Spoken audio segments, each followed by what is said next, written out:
तो जा जोहार जा छत्तीसगढ़ संगवारी हो तो हमन जाथन कहाँ जाथन बैगनपारा मतलब घाटा पारा तो जसगीत होत कहा थे और आज पूरा सर्दियों भर के पहला जसगीत प्रोग्राम है तो अभी देखे जाथन और बाजा बाजा थे तो तुम मिलबो हो जगह सीधा संगवारी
मैं तुम्हारे तपस्या से अति प्रसन्न हूँ। मांगो पुत्र, तुम्हें क्या वर चाहिए, तुम्हें क्या वर चाहिए। मैं तुम्हें यह वरदान नहीं दे सकता, ये विधि विधान के अनुरुद्ध है। जो भी इस संसार में जन्म लिया है उसे एक दिन जाना ही होगा, जाना ही होगा। तुम कोई दूसरा वर मांगो पुत्र, कोई दूसरा वर मांगो। ऐसा है यह बता दीजिए कि संसार में नारी से कभी बैर ना लेना।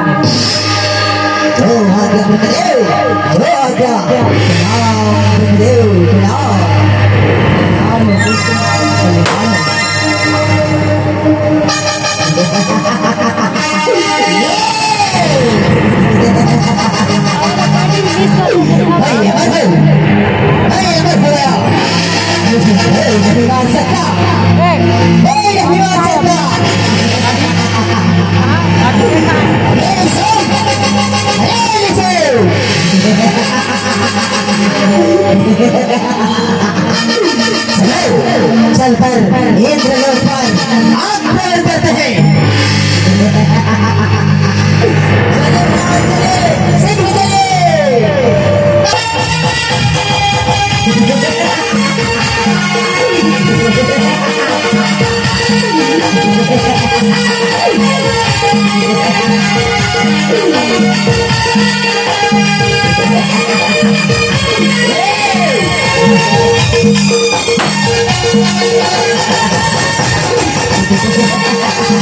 ये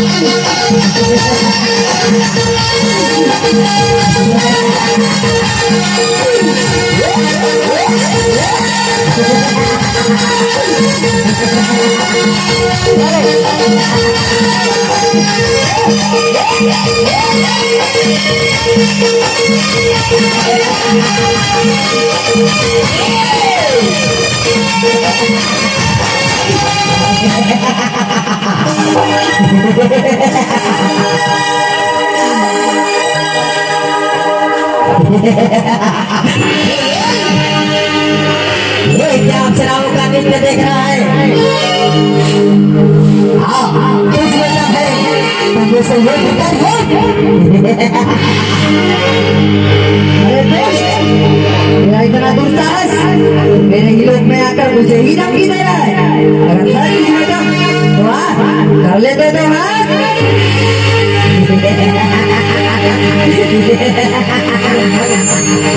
ऐसा है चल ये बदल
क्योंकि मैंने उसे यह वरदान दिया है, संसार में उसे कोई देव दाना नर अथवा किन्नर कोई नहीं मार सकता।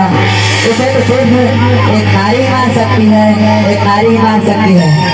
तो आप सब माँ दुर्गा की आराधना करें, माँ दुर्गा की आराधना करें। जो आगे ब्रह्म देव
और इस बने क्या कर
अब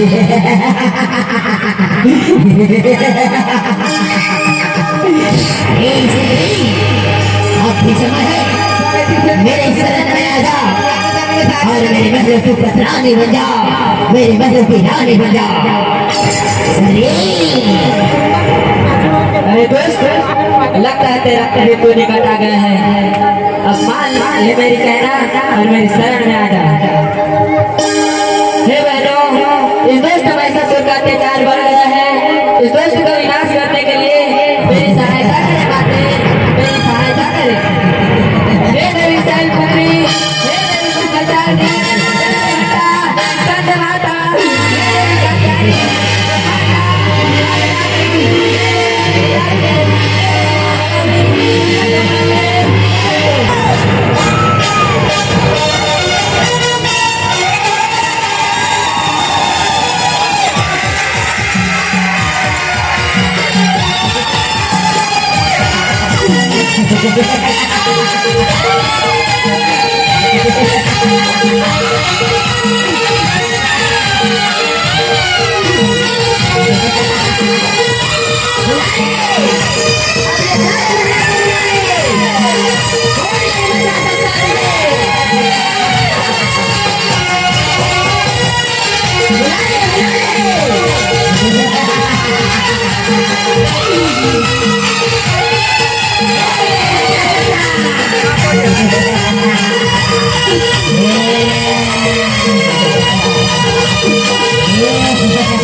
Oh